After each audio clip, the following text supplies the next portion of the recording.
Cinema விமர்சகர் Oscar movies தயாரிப்பாளர் பாலாஜி பிரபு sir நம்மளோட இணைஞ்சிருக்கார். வணக்கம் சார். வணக்கம். இப்போ ரஜினி சாரோடைய படையப்பா 2 அனௌன்ஸ்மெண்ட்டு ரொம்ப சைலண்ட் அனௌன்ஸ்மெண்ட் பண்ணார்.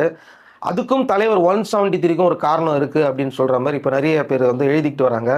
இது ரஜினி அவர்களுடைய நீண்ட நாள் ஆசை, அது எந்த படமான லைனப்பில் இருக்க போகுதுங்கிற முதல் கொண்டு இப்போ ஒரு நியூஸாக வந்துட்டு இருக்கு. ஆக்சுவலாக என்ன நடந்தது, படையப்பா ரீரிலீஸ்க்கும் படையப்பா 2க்கும் சம்மந்தம் இருக்குன்னு சொல்கிறாங்க, என்ன காரணம்?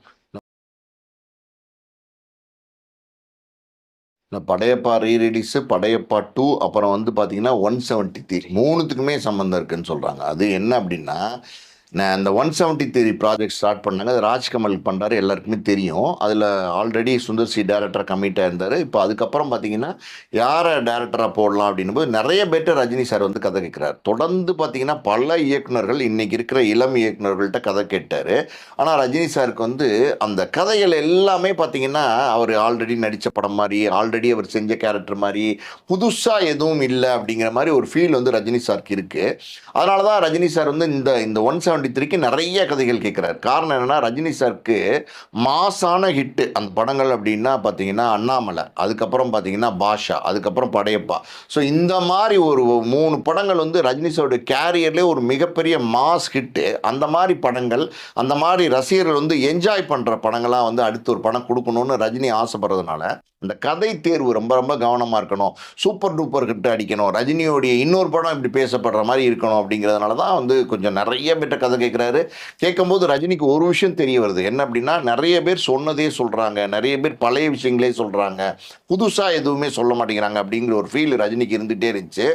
அப்போ தான் இந்த பார்க்கிங் டைரக்டர் ராம்குமார் பாலகிருஷ்ணன் அவர் சொன்ன கதை ரஜினிக்கு பிடிச்சி போச்சு. அவர் சொன்ன கதை ஒரு வித்தியாசமான கதை, கொஞ்சம் லைன், ஒரு இன்ட்ரெஸ்டிங்கான லைனு. ஸோ ஆல்ரெடி பார்க்கிங் படம் ரஜினி சார் பார்த்துருக்காரு. பார்த்ததில் அந்த ஒரே ஒரு சின்ன நாட்டை வச்சுட்டு படம் ஃபுல்லாக சொல்லும்போது நிச்சயமாக அவர் நல்லா பண்ணுவார், டெக்னிக்கலாகவும் நல்லா இருக்கார் அப்படின்னு சொல்லிட்டு தான் பார்க்கிங் டைரக்டர் ராம்குமார் பாலகிருஷ்ணனை 173க்கு ஃபைனலைஸ் பண்ணியிருக்காங்க. ஸோ இந்த அறிவிப்பு இப்போ பர்த்டே அன்னைக்கு பார்த்தீங்கன்னா டிசம்பர் 12 ரஜினியோட பிறந்தநாள் அன்னைக்கு 75வது பிறந்தநாள். அது ரொம்ப சிறப்பு. ரஜினி இந்த வருஷம் சினிமா துறைக்கு 50 வருஷம் ஆச்சு. இது இன்னொரு சிறப்பு. ஸோ அப்படி இருக்கும்போது இந்த பர்த்டே அன்னைக்கு பார்த்தீங்கன்னா ஜெயிலர் 2ஓட ஒரு கிளிம்ஸ் ஒன்று அறிவிக்கலாம் அப்படின்னு நினைக்கிறாங்க. அதே மாதிரி பார்த்தீங்கன்னா இந்த பார்க்கிங் டேரக்டர் பண்ண போகிற 173 படத்தோட அறிவிப்பை கொடுத்துடலாம் அப்படின்னு நினச்சாங்க. ஆனால் அதில் ஒரு சின்ன சின்ன சிக்கல் இருக்குது. அது என்ன அப்படின்னா, இந்த ராம்குமார் பாலகிருஷ்ணன் பார்த்தீங்கன்னா சிம்புவோட 49 ப்ராஜெக்டில் டேரக்டராக கமிட்டாக இருந்தார். அந்த படத்தை ஆகாஷ் பாஸ்கருங்கிற தயாரிப்பாளர் தயாரிக்கிறதா இருந்துச்சு. அந்த படம் சில சூழ்நிலைகளினால ட்ராப் ஆயிடுச்சு அந்த படம். ஸோ இப்போ அந்த 49ங்கிற படமே இல்லை. அதனால் இந்த ராம்குமார் பாலகிருஷ்ணன் அந்த தயாரிப்பு நிறுவனத்திட்ட ஒரு அட்வான்ஸ் வாங்கியிருக்காரு. அந்த தயாரிப்பு நிறுவனத்துக்கு வேறு ஒரு கதை சொல்லியிருக்காரு. அந்த கதை பார்த்தீங்கன்னா அவங்ககிட்ட அந்த அட்வான்ஸ் வாங்கினதெல்லாம் திருப்பி கொடுத்து அவங்ககிட்ட ஒரு என்ஓசி வாங்கணும். அதாவது சிம்புவும் தரணும், அவரும் தரணும். ஏன்னா அந்த தயாரிப்பு நிறுவனம் சிம்புகிட்ட 2 பேர்ட்டையும் வாங்கினாதான் அடுத்த ப்ராஜெக்டில் அவங்க ஒர்க் பண்ண முடியும். ஏன்னா ஒரு படத்துக்கு கமிட் பண்ணி அட்வான்ஸ் கொடுத்துருக்காங்க. அதனால் அந்த என்ஓசி வாங்குறதுல கொஞ்சம் சிக்கல்கள் அப்பப்போ இருந்துகிட்டு இருக்கு. ஸோ இது எப்படியாவது என்ஓசி வாங்கிடணும்னு அவர் ட்ரை பண்ணிட்டு இருக்காரு. இதில் இந்த படம் ரஜினி சார் படம் பண்ண போகிறார் அப்படின்னோடனே அந்த என்ஓசி அவங்க ஆல்மோஸ்ட் கொடுக்க தான் போகிறாங்க. ஆனால் அந்த எப்படி சொல்கிறது, கணக்கு வழக்குன்னு ஒன்று இருக்குல்ல, வாங்கினது வச்சது போனது அதெல்லாம் கனெக்ட் பண்ணிட்டு இருக்காங்க. ஸோ கூடிய சீக்கிரம் அந்த என்ஓசி எப்போ வேணாலும் கிடைக்கலாம், இன்னைக்கு கிடைக்கலாம், நாளைக்கு கிடைக்கலாம் அப்படிங்கிற மாதிரி ஒரு சூழ்நிலையில் இருக்குது. ஸோ ரஜினியோட பர்த்டே அன்னைக்கு பார்த்தீங்கன்னா ஜெயிலர் 2 அதனுடைய அறிவிப்பு கிளிம்ஸு வரப்போகுது. ஆனாலும் இந்த 173 அறிவிக்கணும் அப்படின்னு ரஜினி சார் நினச்சிருந்தாரு. ஆனால் இங்கே என்னென்னா கொஞ்சம் இந்த என்ஓசி கிடைக்கிறதுல சிக்கலாக இருக்கிறதுனால நடுவில் கேஎஸ் ரவிக்குமார் மறுபடியும் வர சொல்லி பேசியிருக்காரு. கேஎஸ் ரவிக்குமார்ட்ட என்ன சொல்லியிருக்காருன்னா, படையப்பாவை நம்ம ரீரிலீஸ் பண்ணால் என்ன சார், ஏதாவது பவர்ஃபுல்லான சப்ஜெக்ட்டு. அந்த படம் பார்த்தீங்கன்னா ரஜினி தான் அதோடைய கதை. இப்போ படையப்பாவோட ரீரிலீஸ் போஸ்டர்ஸ்லாம் பாருங்களேன், கதை தயாரிப்பு ரஜினிகாந்த் அப்படின்னு ரொம்ப பெருசாக ஹைலைட் பண்ணி போட்டுட்ருக்காங்க. காரணம் என்னென்னா, அன்னைக்கே நாங்கள் ஆகச்சிறந்த படைப்புகளை நாங்கள் கொடுத்துருக்கோம், எங்களுடைய தேர்வுகள் அவ்வளோ சிறப்பாக இருந்திருக்கு அப்படின்னு ரஜினி அதை மறைமுகமாக சொல்கிற மாதிரி தான் அந்த எப்படி சொல்கிறது, கதை தயாரிப்பு ரஜினியை ஹைலைட் பண்ணி போட்டுட்ருக்காங்க. ஸோ இது ரஜினிக்கு ரொம்ப பிடிச்ச கதை. ரஜினிக்கு பிடிச்ச கதைன்னா ரஜினி சொல்லியிருக்காரு. அதாவது பொன்னியின் செல்வனில் இந்த நந்தினி கேரக்டர் என் மனசு ரொம்ப நாளாகவே வந்து உறுத்திக்கிட்டே இருந்துச்சு. அந்த கேரக்டரை வச்சு ஒரு படம் பண்ணணும், அந்த படத்தில் நம்ம ஒரு ஆளாக நடிக்கணும், ஒரு ஹீரோவாக நடிக்கணும் அப்படின்னு நினச்சி ட்ரை பண்ணியிருக்காரு. ஸோ அதை வச்சு உருவானது தான் ரஜினி சாருக்கு இந்த இப்போ நீலாம்பரி கேரக்டர். அந்த கேரக்டரில் வந்து ஐஸ்வர்யா ராயை நடிக்க வைக்கணும்னு ரொம்ப முயற்சி பண்ணாங்க. ரஜினி சார் அது நடித்தா ரொம்ப நல்லா இருக்கும்னு நினச்சாரு. ஆனால் பார்த்தீங்கன்னா அது நடக்கலைன்னும் போது அதில் வந்து ரம்யா கிருஷ்ணன் பண்ணியிருந்தாங்க. ஸோ இப்போ அந்த படையப்பா வந்து ரீரிலீஸ் பண்ணால் எப்படி இருக்கும் அப்படின்னு கேஎஸ் ரவிக்குமார்ட்ட கூப்பிட்டு கேட்கும்போது கேஎஸ் ரவிக்குமார் சொல்லியிருக்காரு, சார் சூப்பராக இருக்கும் சார் அப்படின்னு சொல்லியிருக்காரு. இதுக்கு இன்னொரு காரணமும் இருக்குது. அது இந்த படையப்பாவை மட்டுமே ரீரிலீஸ் பண்ணுறதுக்கு இப்போ ரிலீஸ் பண்ணுறதுக்கு ஒரு காரணம் இருக்குது. அது என்ன அப்படின்னா, கேஎஸ் ரவிக்குமார் வந்து 4 வருஷமாகவே பார்த்தீங்கன்னா ரஜினிக்கு ஒரு கதை ஒன்று சொல்லிக்கிட்டே இருக்காரு. அப்பப்போ ரஜினியை சந்திக்கிறாரு, ஒரு லைன் ஒன்று சொல்கிறாரு, அதில் சில டெவலப்மெண்ட்ஸ் ரஜினி சொல்கிறாரு. கேஎஸ் ரவிக்குமார் மறுபடியும் போய் ரஜினியை சந்திக்கிறாரு, அதில் மறுபடியும் ஒரு டெவலப்மெண்ட் ரஜினி சொல்கிறாரு. இது வந்து தொடர்ந்து 4 வருஷமாகவே நடந்துட்டுருக்கு. கேஎஸ் ரவிக்குமார் எதுக்கு வந்து ரஜினியை அடிக்கடி சந்திக்கிறார் அப்படிங்கிற ஊடகங்களில் சில கேள்விகள்லாம் இருந்துச்சு. அந்த கேள்விகளுக்கு என்ன பதில் சொன்னாங்க அப்படின்னா, ரஜினியும் கேஎஸ் ரவிக்குமாரும் நெருங்கிய நண்பர்களாக இருக்காங்க. ரஜினியை வச்சு முத்து, படையப்பாலாம் வெற்றி படங்கள் கொடுத்து கேஎஸ் ரவிக்குமாரோட ஒரு நட்பு இருக்கிறதுனால தொடர்ந்து சந்திக்கிறாரு. சில ஆலோசனைகள் வந்து கேஎஸ் ரவிக்குமார்ட்ட கேட்டு தெரிஞ்சுக்கிறாருன்னு சொன்னாங்க. ஆனால் சமீபத்தில் பார்த்தீங்கன்னா ஒரு முக்கியமான ஒரு ஊடகவியாளருக்கு கேஎஸ் ரவிக்குமார் ஒரு பேட்டி கொடுத்துருப்பார். அந்த பேட்டியில் பட்டும் படாமல், அதாவது இலைமறை காய் மறைவா சொல்லுவாங்கள்ல, நாங்கள் வந்து படையப்பா 2 வந்து ரெடி பண்ணிகிட்டு இருக்கோம் அப்படிங்கிற மாதிரி ஒரு ஒரு லைட்டாக ஒரு ஒரு ஒரு ஓப்பன் பண்ணி விட்டுருப்பார் அந்த மேட்ரை. ஸோ அவர் கேட்டிருப்பார், அந்த ஊடகவியலாளர் கேட்டிருப்பார், சார் சார் இன்னும் கொஞ்சம் சொல்லுங்கள் அப்படின்னா, நீங்கள் முழுசாக வந்து எங்கிட்ட கேட்டு தெரிஞ்சுப்பீங்க போலையே, இருங்க உங்ககிட்ட உஷாராக இருக்கணும் போல் அப்படின்னு சொல்லிட்டு எஸ்கேப் ஆயிடுவார். ஏன்னா வந்து இது முறைப்படி ரஜினி சார் தான் சொல்லணும். ஸோ நடந்தது என்ன அப்படின்னா, இந்த படையப்பா 2 பண்ணா என்னன்னு ஒரு 4 வருஷமாகவே ரஜினி சாரும் கேஎஸ் ரவிக்குமாரும் வந்து பிளான் பண்ணிட்டு இருக்காங்க. இந்த படையப்பா 2 பண்ணுறதுக்கு முன்னாடி இந்த படையப்பா வந்து இன்றைக்கி நம்ம வந்து பர்த்டே அன்னைக்கு ரிலீஸ் பண்ணுவோம், அது எப்படி ஆடியன்ஸ்கிட்ட ரெஸ்பான்ஸ் இருக்குது அப்படின்னு பார்த்துட்டு நம்ம அந்த முடிவு எடுப்போம். முழு கதையும் கிட்டத்தட்ட ரெடி ஆயிடுச்சு. இந்த பார்க்கிங் 173 பிரச்சனை இருக்கிறதுனால ஸோ இந்த படையப்பாவை இப்போ ரீலீஸ் பண்ணுறதுக்கு பிளான் பண்ணியிருக்காங்க.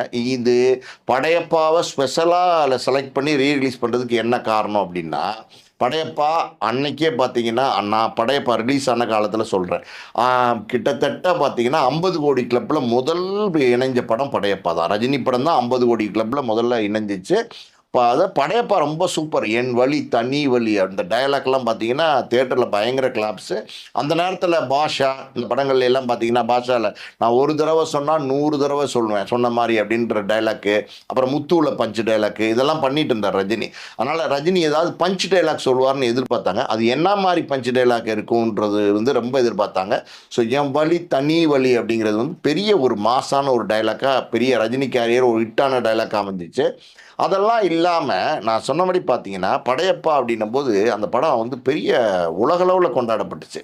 நம்ம தமிழ்நாட்டில் தமிழ் ரசிகர்கள் கொண்டாடின மாதிரியே அமெரிக்காவில் பார்த்தீங்கன்னா படையப்பா வந்து அந்த காலத்தில் படையப்பா ரிலீஸ் ஆன காலத்தில் அங்கே தேட்டர்ஸ்ல எல்லாம் ரிலீஸ் பண்ணுறது கொஞ்சம் தான், ரொம்ப கம்மியான ஸ்க்ரீன்ஸ் தான் போடுவாங்க. தமிழ் படங்கள்லாம் ஆமாம், தமிழ் படங்கள் கம்மியான ஸ்க்ரீன்ஸ் தான் போடுவாங்க. அப்படி ரஜினி படம் படையப்பா கூட பார்த்தீங்கன்னா முக்கியமான சிட்டிஸ்க்கு தான் அமெரிக்காவில் போட்டிருந்தாங்க. இந்த கிராமம் அந்த அமெரிக்கா சூழ்ந்திருக்கிற இடங்கள் இருக்குது பார்த்தீங்களா, அங்கேருந்து இந்த வந்து படத்தை பார்த்துட்டு போகணுன்னா கிட்டத்தட்ட 5 மணி நேரம் 6 மணி நேரம் வரணும். 6 மணி நேரம் ட்ராவல் பண்ணால் தான் படையப்பா பார்க்க முடியும். இப்போ எல்லா பக்கமும் படம் போட ஆரம்பிச்சிட்டாங்க. ஆனால் அந்த மாதிரி வந்து ட்ராவல் பண்ணி பார்த்த அந்த காலத்திலேயே ரஜினி படம் படையப்பா பார்க்கணுன்னு வந்து ஃபேமிலியாக குடும்பமாக வந்து அந்த படத்தை பார்த்துருக்காங்க. இதெல்லாம் அன்னைக்கு இருந்த அச்சு ஊடகங்கள்லேயே வந்து நிறைய பதிவுகள் போட்டிருக்காங்க, படையப்பாக்கு அமெரிக்காவில் இவ்வளோ பெரிய வரவேற்பு இருக்குன்னு. இப்போ அதே மாதிரி பார்த்தீங்கன்னா படையப்பாக்கு வந்து ஜப்பான்லேயும் பெரிய வரவேற்பு இருந்துச்சு. ஜப்பானில் வந்து முத்து படம் அது ரொம்ப பெரிய பேரை கொடுத்துச்சு. அதுக்கப்புறம் ரஜினிக்கு வந்த அந்த படையப்பா படத்தில் ஜப்பான் ரசிகர்கள்ட்ட ரஜினிக்கு எப்போவுமே ஒரு பெரிய வரவேற்பு இருக்குது. படையப்பாவும் பார்த்தீங்கன்னா பிரமாதமாக ஓடிச்சு. அன்னைக்கு படையப்பா வந்தப்போ அன்னைக்கு கவுண்ட் ஜாஸ்தி. என்னென்னா 50,000 அன்னைக்கு வந்து படையப்பாவை ஜப்பான் மக்கள் பார்த்துருக்காங்க. ஜப்பான் மக்கள் 50,000 ஒரு தமிழ் படத்தை பார்த்துருக்காங்கன்னா அன்னைக்கு மிகப்பெரிய கவுண்ட் அது. ஸோ அந்த மாதிரி ஒரு பெரிய ஒரு பேர் எடுத்த படம் அந்த படையப்பா அப்படின்னா அது ஒரு ரெக்கார்டு தான். படையப்பா படத்தை வந்து இப்போ ரீரிலீஸ் பண்ணுறாங்கல்ல, அந்த ரெக்கார்டு எவ்வளோ பெரிய அதே நிலைமையில் இருக்குது, எவ்வளோ பெரிய சாதனை படைச்சிருக்கு அந்த படத்தை நான் சொல்கிறேன். இந்த ரீரிலீஸ் பண்ணுறது பார்த்தீங்கன்னா பொதுவாக அந்த ரீரிலீஸில் என்ன பண்ணுவாங்கன்னா இந்த ஸ்மால் ஸ்க்ரீன்ஸ் தான் போடுவோம். சின்ன சின்ன தேட்டர்களில் தான் படத்தை போடுவாங்க தமிழ்நாடு ஃபுல்லாக. ஆனால் படையப்பாவை பொறுத்த வரைக்கும் ரீரிலீஸ் பண்ணுற எல்லா ஸ்க்ரீன்ஸுமே பிக் ஸ்க்ரீன்ஸு, பெரிய பெரிய ஸ்க்ரீன்ஸில் ரீலீஸ் பண்ணுறாங்க. குறிப்பாக ரோகிணியில் வந்து இப்போ வந்து ரீரிலீஸ் பண்ணுறாங்க. முதல் காட்சி 9 மணி காட்சி இருக்குல்ல, அந்த காட்சி பார்த்தீங்கன்னா ஆல்ரெடி வந்து டிக்கெட்லாம் சோல்ட் அவுட், ஆல்ரெடி டிக்கெட் இல்லை. அதே மாதிரி கமலாவில் வந்து அந்த ரீரிலீஸ் படத்துக்கு கமலாவில் ஒரு பெரிய வரவேற்பு இருக்கும். இந்த படத்துக்கு அந்த கமலாலையுமே டிக்கெட்ஸ் இல்லை.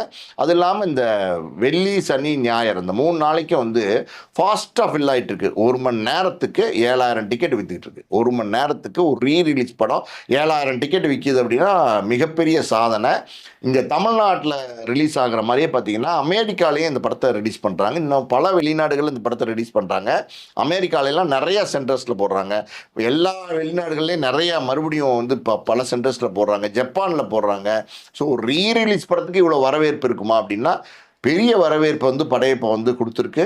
ஸோ அந்த வரவேற்புக்கு காரணம் எப்படின்னா கதை தான். கதை வந்து வலுவாக இருந்ததுனால அந்த வெற்றி கிடச்சிச்சு. அந்த கதையை ரஜினி பண்ணதுனால அந்த வெற்றி கிடச்சிச்சு. ஸோ இதுதான் இந்த படையப்பா பண்ண போகிற சாதனை இதுதான். இந்த தலைவர் 173 அனௌன்ஸ்மெண்ட்டுக்கு டிலே ஆகுதுங்கிறதுனால நாங்களும் வந்து கதை பண்ணியிருக்கோம் பாருங்க அப்படிங்கிறத ஹைலைட் பண்ணுறதுக்கு ரஜினி இதை கொண்டு வந்தாரா? ஆமாம், நிச்சயமாக. இப்போ 173 அனௌன்ஸ்மெண்ட்டில் கொஞ்சம் டிலே ஆகிறதுனால அதாவது நாங்கள் எடுத்த படம்லாம் எப்படி இருக்குது பாரு, அந்த காலத்தில் வந்து கதை எப்படி நான் தேர்வு செஞ்சுருக்கேன் பாரு. அதான் நிறைய இப்போ சமீபத்தில் பார்த்தீங்கன்னா ரஜினி வந்து ரொம்ப பேர்கிட்ட கதை கேட்குறாரு. ரஜினி எந்த கதை சொன்னாலும் திருப்திப்பட மாட்டேங்கிறாரு. ரஜினிக்கு கதை சொல்லியே டேரக்டர்ஸ் வந்து டயர்ட் ஆகிட்டாங்க அப்படின்லாம் பேசினா கூட ரஜினி அவர் பாயிண்ட் ஆஃப் வியூன்னு ஒன்று இருக்குல்ல, அதில் அவர் சொல்ல வர விஷயம் என்னென்னா, நாங்கள் அன்னைக்கு தேர்ந்தெடுத்த படம், அதாவது வந்து சொல்கிறேன்ல, அண்ணாமலை, பாஷா, படையப்பாலாம் ரெக்கார்ட் பிரேக்கிங் படம். அப்படிப்பட்ட கதைகளை தேர்ந்தெடுத்திருந்தோம். அழுத்தமான கதைகளை பண்ணியிருந்தோம். அதில் நாங்கள் பண்ண விஷயங்கள்லாம் சாதனைக்குரிய விஷயங்கள். அதனால் வந்து நாங்கள் இந்த ரீரிலீஸை பண்ணி அது என்ன, அதாவது வந்து ஒரு கதை தேர்வுனா என்ன, ஒரு கதை தேர்வுக்கு ஏன் ரஜினி வந்து இவர் மெனக்கட்டுறாரு, இவ்வளோ ஆசைப்படுறாரு, ஏதோ ஒரு கதையை தேர்ந்தெடுத்துட்டு போகலாமேனா அப்படி தேர்ந்தெடுக்கிற ஆள் கிடையாது ரஜினி. ஸோ நுணுக்கமாக தேர்ந்தெடுக்கிறதுக்கு இந்த படையப்பா மாதிரியான படங்கள் தான் காரணம். அப்போ அந்த படையப்பா மாதிரி படங்கள் காரணம்னா அப்போ அதை ரீரிலீஸ் பண்ணி காமிச்சாதான் அது ஒரு ட்ரெண்டு. ரீரிலீஸ் பண்ணால் அதில் உள்ள அந்த கலெக்ஷனு இதெல்லாம் வந்து அதாவது மேக்ஸிமம் கலெக்ஷன் பண்ணுங்கிறாங்க. இந்த படையப்பா ரீரிலீஸு எவ்வளோ கலெக்ஷன் பண்ணுன்னே தெரியாது, அந்த அளவுக்கு மிகப்பெரிய ஒரு கலெக்ஷன் பண்ணுங்கிறாங்க. ஸோ அதை அந்த ரசிகர்கள் கூட்டம் தியேட்டரில் வந்து என்ஜாய் பண்ணுறாங்கல்ல. இப்போ ரஜினி படம் புது படம் ரிலீஸ் ஆனால் எவ்வளோ சந்தோஷப்படுவாங்க, அந்த அளவுக்கு வந்து படையப்பாவுக்கு வந்து தியேட்டரில் வந்து ஒரு பெரிய வரவேற்பு இருக்குது. ரசிகர்கள் வந்து பேனரு மாலை எல்லாம் போட்டு வினையெல்லாம் வச்சு பிரமாதமாக வந்து அந்த படத்தை ரிலீஸ் பண்ணுறதுக்கு அதுக்கான எல்லா வேலைகளையுமே பண்ணிட்டு இருக்காங்க. ஸோ அந்த ரஜினி அந்த மாசு அது இப்படியே தான் இருக்குது. ஒரு ரஜினியோட ரீரிலீஸ் படம் கூட வந்து எப்படி சொல்கிறது, ஓப்பனிங் ஷோ ஃபுல்லாகுது. ரஜினியோட ரீரிலீஸ் படம் கூட பார்த்தீங்கன்னா தமிழ்நாடு மட்டும் உலக அளவில் வந்து போடுறாங்க. பெரிய ஒரு ஸ்டார் சார் ரஜினி சார். அந்த கதை அப்படின்னா அதுக்கு என்ன இம்பார்ட்டன்ஸோ அதை தெரியப்படுத்துறதுக்கு தான் அந்த படமே அவர் வந்து ரீரிலீஸ் பண்ணுறாரு. இந்த ரீரிலீஸ் பண்ணதுல இன்னொரு விஷயம் என்னென்னா, நான் சொன்னேன்ல அந்த KS ரவிக்குமாரோட சேர்ந்துட்டு படையப்பா 2 பண்ணுறதுக்கான கதை வேலை நடந்திருக்குன்னு. இதனுடைய சக்ஸஸ்ஸு இமீடியட்டாக பார்த்தீங்கன்னா 173 முடிச்சுட்டு படையப்பா 2 தான் பண்ண போகிறாரு அப்படின்னு ஒரு தகவல் இருக்குது. ஏன்னா வந்து அவருக்கு ரொம்ப பிடிச்ச கதை. இப்போ KS ரவிக்குமார்கிட்ட கேட்டிருக்காரு, அதாவது ரஜினி சார், இந்த மாதிரி வந்து நீலாம்பரி கேரக்டர் படையப்பால் செத்து போயிட்டாங்களே சார், இறந்து போனதுக்கப்புறம் இது வந்து மறுபடியும் பார்ட் 2 பண்ண முடியுமா அப்படின்னும் போது KS ரவிக்குமார் சொல்லியிருக்காரு, அவங்க இல்லாமே நான் பார்ட் 2 பண்ணி காமிக்கிறேன் சார், அதை வந்து நான் சக்ஸஸ் பண்ணி காமிக்கிறேன் அப்படின்னு சொல்லியிருக்காரு. இன்னொரு பக்கம் பார்த்தீங்கன்னா உங்களுக்கு வந்து அந்த நீலாம்பரி கேரக்டர் மறுபடியும் படத்தில் வரணும்னா ரம்யா கிருஷ்ணனே நடிக்க வச்சு பண்ணுற அளவுக்கு கூட கதையில் நிறைய மாற்றங்கள் பண்ண முடியும் சார். அந்த மாதிரி நம்ம பண்ணலாம் அப்படின்னும் போது அந்த கதை தான் வந்து விவாதம் நடந்துட்டுருக்கு. அந்த கதையை பண்ண போகிறோம் அப்படிங்கிறது வந்து சமீபத்தில் 2 நாளைக்கு முன்னாடி ரஜினி சாரே ஒரு பேட்டி கொடுத்துருக்காரு இல்லையா, ஒரு 45 நிமிஷம் ஒரு பேட்டி கொடுத்துருக்காரு. அந்த பேட்டியில் வந்து படையப்பாவுடைய கதை வந்து தயாராகிட்டுருக்கு அப்படிங்கிறது வந்து ரஜினி சாரே சொல்லிட்டாரு. ஸோ அந்த படத்தில் படையப்பா 2ல் ரஜினி சார் நடிக்கிறதுக்கு ரொம்ப விருப்பப்படுறாரு. இப்போ கடைசியாக சொல்லணும் ஒரு விஷயம் அப்படின்னா, இப்போ ரஜினி சாரோட பர்த்டே டிசம்பர் 12 வருது. அந்த டிசம்பர் 12 அன்னைக்கு பார்த்தீங்கன்னா இந்த 173 அறிவிப்பு ஒருவேளை தள்ளி போகலாம், இல்லைன்னா அன்னைக்கே நடக்கலாம். அதே மாதிரி வந்து ஜெயிலர் 2வோட கிளிம்ஸி வந்து அன்னைக்கு அனௌன்ஸ் கொடுக்குறாங்க. அந்த படையப்பாவோட ரீரிலீஸை பற்றி அவங்க அன்னைக்கு வந்து பெரிய லெவலில் கொண்டாடுறாங்க. ஸோ ரஜினி சாரோடைய பர்த்டேல இதெல்லாம் நடக்க போகுது. இது 3மே பண்ண போகிறதா சொல்கிறாங்க. இதில் ஏதாவது சின்ன சேஞ்சஸ் வரலாம். அதாவது வந்து படையப்பா ரீரிலீஸ் வந்து மற்ற அறிவிப்புனால வந்து பாதிக்கப்படும் அப்படின்னு நினச்சாருன்னா ரஜினி சார் அவரோட முடிவையும் மாற்றுறதுக்கான வாய்ப்பு இருக்குது. அதாவது வந்து படையப்பா ரீரிலீஸ் மட்டும் இப்போ ஆகட்டும், ஜெயிலர் 2ஓட கிளிம்ஸு, அப்புறம் வந்து 173 அனௌன்ஸ்மெண்ட் எல்லாமே அப்புறம் அடுத்தடுத்து வச்சுக்கலாம் அப்படின்ற ரஜினி சார் முடிவு பண்ணார்னா அதுவும் நடக்கும். அதாவது இது வந்து 3ஐயும் நாளைக்கு அனௌன்ஸ் பண்ண போகிறதா சொல்கிறாங்க.